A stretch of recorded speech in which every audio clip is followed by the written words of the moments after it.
What are the hidden, spending habits that are keeping you stuck?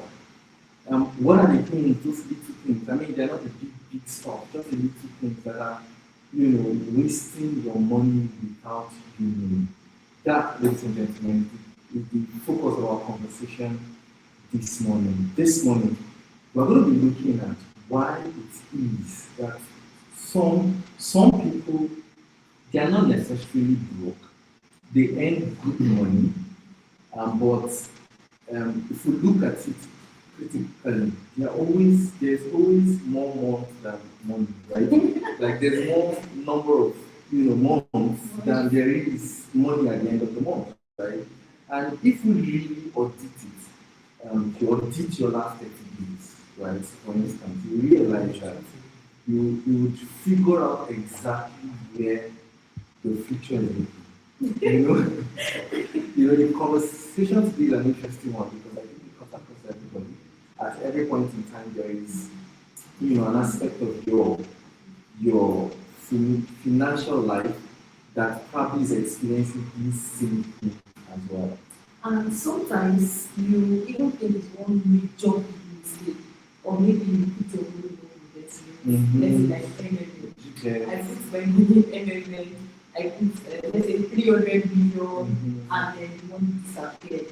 It's the small little things. It starts from the little thing, as little as 1 kobo, 3 naira, 5 naira, 1,000 naira. It starts there, and then you won't even notice it. And why do I even question it? Do you understand? And this particular conversation is not necessarily about telling you how to spend your money, right? Right. So you earn your money, you know how you sweat to get your money. It's basically just pointing out or highlighting some of these little things. And we overlook those little things a lot, and sincerely they can be costing us a lot of money. So at the end of this conversation, the goal is just for us to decide. Yes. Like just decide, just look at them, beg all on the table. I mean, this is going to be one of the hardest conversations we get to involve. I mean, just to bear the whole thing on the floor, and then let's now make up our minds. And it should even get you asking yourself, really big questions. What am I doing with my money? Exactly. Where does my money go to? Exactly. Right? So the first one we're going to look at is just the small money. There's a trap, and I like to put it this way: it's just small money. Yes. So sometimes you spend money. There's somewhere in your head, there's this mental picture you have that it's just small money, nice 3K. After all, it's just 5K. You just wake up, you already have what you plan to do for that day. You already know how much you intend to spend. Yes. But along the line, you now spend more than what you should. But what you're backing yourself up with is just small money. I know a lot of us are guilty of this, right? So my intention is not for me to call you out. It's just to draw your attention. So this is something that a lot of us ignore. So 2K here, 3K here, 5K, sometimes as much as 15K. It just goes out. It's not going anywhere. It is not planned, right? And it doesn't feel like anything at the moment, especially when you're spending it. Exactly. You're enjoying the, what's it called? That excitement, that feeling like you're rich, So you can just spend the money however you want. Yes, it's your money, right? But you're not thinking long term. Okay, you're just imagining that it is small money. So you keep thinking that 500K in your account is still there. Meanwhile, in a day, you spent 150,000 from 5K, 2K, 30K, 50K here and there. But that mental picture is still there. Oh, I have 100K in my account. It's just small money. Yes, this one I spent today is just small money. So, but it keeps, and if that keeps stretching, at the end of the day, you're going to finish spending 500K in less than 30 days. Yes. And when you check, you realize that money did not go into anything tangible. Yes. And then you feel like maybe your village people are pushing you. You don't understand how you had 500K yesterday and today the 500K is gone. So the issue is not spending itself, is that you're not even aware of it, right? It is untracked, it is unplanned, it is completely normalized. Like you've normalized it.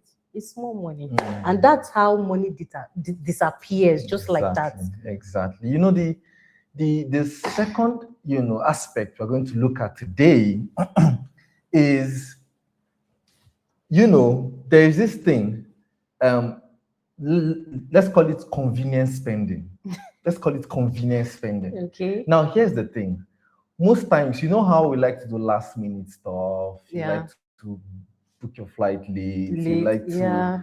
you remember late that you're supposed to head somewhere. And you want to book both, You and you know, book you do both. One, like very late. unplanned. The Unplanned. point is unplanned, late spending, and most times these things cost extra money, right? Yeah. They cost extra money for emergencies that actually should not ordinarily be an emergency, Exactly. right? When she's in the Bible, they say all things are expedient, but not all things are lawful, something like that, Yeah, right? So yeah. sometimes we move from planned to urgency. So we wait for things to get so tight and so choked before we do it. And usually the convenience of getting that thing at Express or getting that thing, done like immediately, especially when it's last minute, usually costs us more, right? And one of these simple things for workers, you are a working class, you go to the office every day, etc. is, and this reminds me, one of the things my daughter used to ask me then when I'm leaving for work is, Daddy, where's your food? Because I used to pack food to the office, and she would ask me, and where's your flax? And stuff like that. And it's not as if sometimes you cannot essentially easily just make that order, place that order, and then a rider will just bring you food, etc. But sometimes when you plan out your week, you plan out your day, you realize that first you even eat healthier, Right. and then secondly you cut down on spending, because when you plan these things properly, I mean the food is just an analogy. Like, Right. there are lots other areas of our lives. I know a colleague of mine that like to book flights late. Late, like last minute. Be like, have you booked your flight? Oh, I'll do it. Next week, have you booked your flight? Oh, I'll do it. Now, 1 week to the day, oh, just booking your flight. And at that point, it's like maybe 30, 40K extra. Extra. That extra money there, especially when it's now in an emergency, you see. I think that these little things can be avoided. If this happen individually, like, once a while, that is fine. Like isolated cases. They are personally, and don't get me wrong, personally, I'm of the opinion that time is more important than money, right? I'm of that opinion. And so if it's something you have to do, that you don't have to do it, right, then you can outsource it. However, I'm talking about things that ought to be done, but are kept to last minute. At the end of the day, we literally, spend extra. Usually just justify it with, oh, I need to be there on time. Meanwhile, we really, really did not plan, right? And most times it seems like you're not spending, but you're spending. It's going. Right? So the next one we're going to look at is emotional spending. Yes. So this one is deeper than a lot of people admit it, right? Emotional spending. So you're stressed, you spend. You are angry, you spend. Your blue money. So you just work, like maybe you had a task for the day, you completed it, or for the week you completed it, you are stressed out, you go and reward yourself. Maybe you just book one hotel, it was not planned though, but you wanted to reward yourself, right? Or maybe you hit a milestone within the week, and maybe last week you rewarded yourself, but this week you still reward yourself, right? So at any given point, anything that happens, that's emotional spending. It wasn't planned for. You did not think. It is in the moment of excitement. That was when you realize that, oh, there's money sitting in your account, because you have the authority over that money. I mean, you can just transfer it. I mean, right? What the heck? Right? So you go ahead and you spend. And then another one is, you see people online. the kind of lifestyle that they portray online, my dear, you don't know the source of their money. No idea. You don't know what they do to get money. You don't know if they have steady cash flow. Money comes in Trust every day fund or something. or something. And even people who have steady cash flow won't just wake up sad and spend money because they understand how this money comes, right? And then you begin to adjust your own lifestyle to fit theirs, right? And now your spending is no longer based on need or maybe a planned something you planned already. Yes. It is based on your emotions. And a lot of people, like I say, we do this without admitting it. Like this morning, I was just mentioning to our colleague this morning that me, if I'm angry, I'll just go and clean. Especially when I don't talk about the reason why I am angry, I'll go and clean. But I heard that when someone else is angry, they spend. Right? And I'm wondering why, of all the things to do when you're sad, you're spending, right? And then when you're excited again, when you're happy about something, you are spending. So these are some of the things that are very important that you take note of. Absolutely. Absolutely. So we're going to talk about black tax and social pressure. Now, this one hits home. So I happen to be the first son, so I can relate very well with this. Black tax and social pressure. There's a trend I have seen, especially Nigerians that travel out. So they go, say, your first 1 to 5 years. Yeah. And the one of the things I have found out is that sometimes there's emotional blackmail from home. So everybody has put monies together. This person brought 1 million, this person brought 2 million, 5 million, like that. And then they try to, support your trip. And then when you travel, when you've not even hammer, like you've just gone and you just managed to announce to them that, oh, I've started work, right? Then everybody now realizes that they are now crippled, they don't know how to walk, they don't know how to generate money for themselves, and they start sending you a list of stuff, and they now add the emotional blackmail to it. Most especially because their 1M contributed to entered exactly. They now start saying things like, after all, I paused my business to send you out. And stuff like that. And if you do not understand that the money you're making, I even believe that your first 10 years abroad, in my opinion, is planting. You're just sowing. Like whatever money you're getting, you're planting, you're trying to make your 2 legs stand. Exactly. Some people are standing on 1 toe, 1 toe, and you're carrying a community back home. I mean, I'm not saying you should not help family. I'm not saying you should not, support family. I'm not saying that you should not support your friends, relatives, but I'm saying that there should be a cap to it. Like there should be a measure. Don't do it because they are blackmailing you emotionally, or don't do it because they are. And even not even traveling abroad. Let's say you left your hometown and came to a city to work, and maybe you buy a car for the sake of, easy movement. And sincerely, if the need of the car is for speed and easy movement, I don't see it as a luxury. But once you announce to your people back home that, oh, I just bought a car, they just assume that you have just blown money, like the money in your account is uncountable, uncountable. Stuff like that. There's somewhere that you are plugging. Like you just press a button, AI, money just be coming out, and then they just start sending you this. That's when they remember that their cat's left leg has broken. And the lion has swallowed spoon, and they need to go and pray the cat. Things just start coming up. And there's another side to this. There's the social pressure side to this. Now, one of the things too I see is that young people want to, get married or do something. They just open WhatsApp group, and because you're abroad or you look like you're doing something for yourself, let's say you're doing well. You look like you're doing well. Beautiful, you promote your business. You show how you're going to work. You're doing stuff. You're doing it for the sake of marketing, not necessarily for show off. Next thing, they just add you into the group and say, okay, come and contribute 1 million, 2 billion, And at the end Towards of the day, somebody's wedding.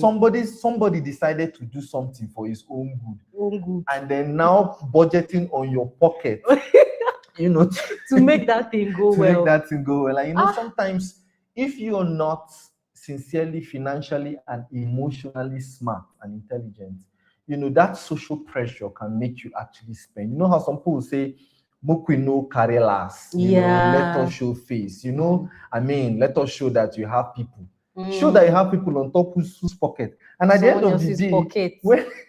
when that money finish, or just try and go and ask Ask them them. for money. Ah. At the They'll end of tell the you day, that since the last, we've not even drank water in this our house today. do you get? So that is it. Now, I'm not saying we should not support family. I'm not saying you should not support friends. But it has to be calculated. It has to have a cap. It has to be measured. It shouldn't just be out of emotional blackmail, or out of trying to show face, or trying to meet up, stuff like that. That is one of the money leaks that I have observed as well. And on to the next one. No system, no control. So I'm going to ask you this question. Do you actually know where your money went last month? Let's not even go far. Last month, right? Don't guess the exact numbers. A lot of people don't know. Like, we are so many that are on this table, very guilty. True. So at the end of the month, the bank sends you your what's it called? Statement. Yeah, your statement for the month. And sometimes you feel you don't have money, but then you see the credit alert, the inflow is 2.5 million, and then the outflow is 2.6 million. Help me explain how. How did your outflow overtake the inflow? It means you had money. Yeah. You had money you literally had money. You didn't know where you went to, or maybe you spent it without tracking. Yes, and even tracking. Borrowed More. and added to it. That's why you have your outflow more than the inflow, right? So money comes in and it just flows. Exactly. No tracking, no review. Like, you don't know where the last money went to, and then the following month is the same thing. It's the same process. Money comes in at the end of the month. You get a paycheck, but you don't know how you spent it. Some people's money finish 3 days. In fact, 3 days is too long. 24 hours.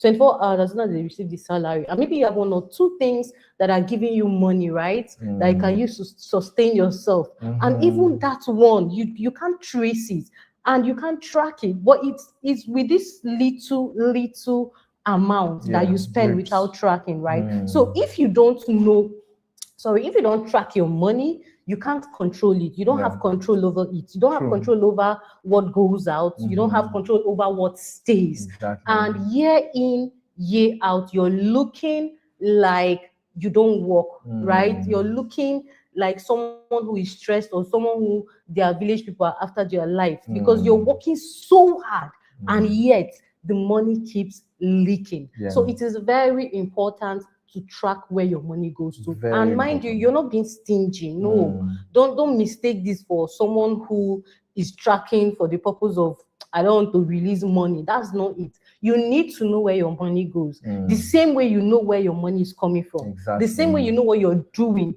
to make that money. Exactly. Know where that money goes. It helps you better. In 2016, one of my mentors told me then that the marks he gives when somebody is around him is wedding, or when he is gifting somebody, is 5,000. Yeah. And as at the time, he was a manager in one of the financial institutions, driving big car, living well. And in my mind, I was looking at him then like, one stingy man. Do you get? Okay, we give you some 5K. It doesn't go beyond it. Whether he's your friend, 5K, finish. He'll just transfer you 5K. If you like, take. If you like, don't take. I know it's later. I began to understand, especially when I began to understand, about money, how money works, laws of finances, etc. And then one of the things also that we have noticed, or I noticed recently, or I have been studying on recently, is the fact that, how when the temptation is that when your inflow increases, temptation is that your lifestyle will increase as well. Exactly. We're conditioned from growing up that you go to school, you you get good grades so that you can get a good job so that you can pay your bills. White collar job. You can pay your bills. That's the point I'm going to. So, and we are conditioned that the goal of money is to pay bills, right? And so whenever we have a little bit of increase, the next thing we're looking at is increase in paying of bills, because that is our conditioning, right?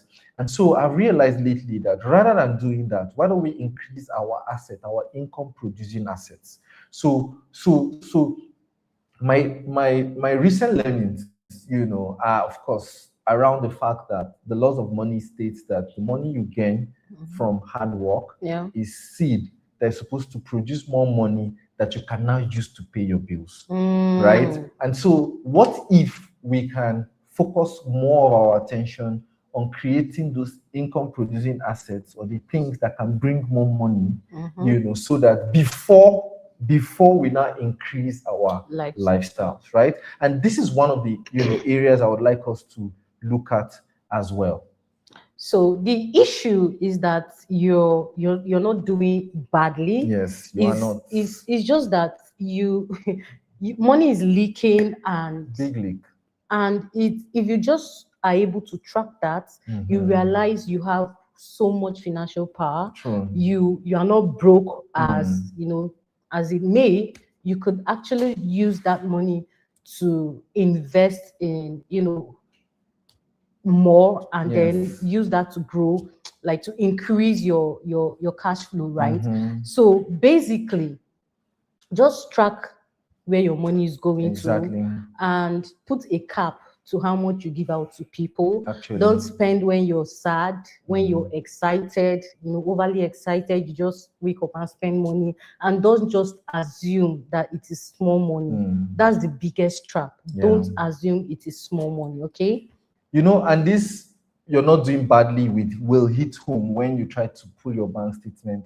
If I try doing it weekly, try doing it weekly. If you use all these, mobile apps that can let you just pull your bank statements, on the fly, you can just try doing it weekly. You realize that when you do that weekly, you realize that you earn more than you assume you earn, right?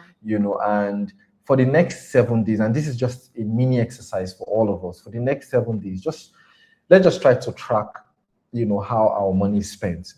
So one of the things that me have started learning to do, or I've learned to do, is not to spend in cash as much as possible. Send it through an account that you can actually track, so that even as much as 2K, I like to even transfer it, so that you can, at the end of the week or at the end of the month, you can literally just see, okay, this went here, this went here, this went to bills, etc. The goal is not necessarily to be hard or harsh on ourselves. It's just to track. That's all. Just look at it. Where is this money heading to? And you'll be shocked actually to realize that you actually earn more than you actually think you do. Yeah. So if you want to move from just earning money to actually building assets, all you have to do is call the number you've seen in the description, and we can guide you and help you through the entire process. Exactly. So I believe you gained value today. You got value today. If you did, would like to know as well. Like, comment, share with other people as well, so that they can also learn how their money leaks, and the fact that sincerely we're not doing badly. If you look at it really, you're not really doing badly. It's just the leaks. All right. So if you like this type of videos, kindly subscribe to this channel so you can see more of these. Share with your other friends so that they can watch this. We'll come your way next time. Till then, enjoy a great day. Have a nice day. Bye-bye.